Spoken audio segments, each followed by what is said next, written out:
mañana platiqué con Faye Hipsman, quien es analista de Migration Policy Institute, sobre el endurecimiento de las medidas migratorias anunciado el día de ayer por el gobierno de Estados Unidos. Vamos a escuchar lo que nos dijo. Well, certainly the measures will scale up interior immigration enforcement a great deal, and it's likely to impact immigrant communities and result in a higher number of deportations and also faster deportations. And on the border, the measures with regard to the border are also likely enhance the penalties for crossing the border and make it more difficult.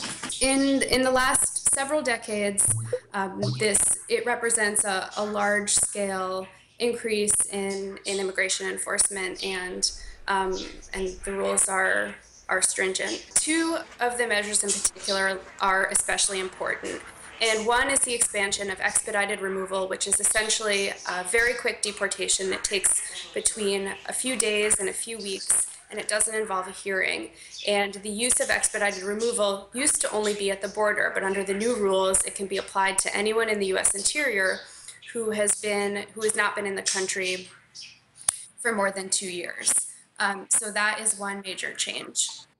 Le pregunté a Faye Hipsman sobre su opinión de las declaraciones de México de no aceptar estas medidas e incluso acudir a organismos internacionales como la ONU para proteger los derechos de los migrantes. It's unclear. There's still a lot to be determined with these policies and how and whether a lot of them will be implemented. Particularly, there are a lot of questions surrounding the policy of returning both Mexican nationals and also Central Americans to Mexico pending their immigration hearings. Finalmente hablamos de que los Dreamers, que parecen quedar exentos de estas medidas, pues todavía están bastante vulnerables.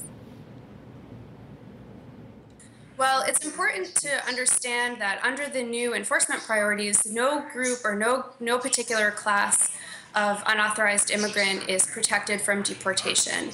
Based on the statements that the Trump administration has made, President Trump himself, but also others from the White House, it does indicate that the administration is looking for a solution to Dreamers and to the DACA program, and will potentially look to Congress for help on that.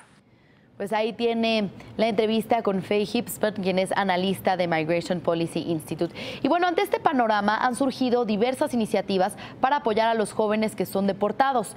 El Coworking Central y Google for Entrepreneurs están impulsando un proyecto llamado Talento en Movimiento con el fin de apoyar a los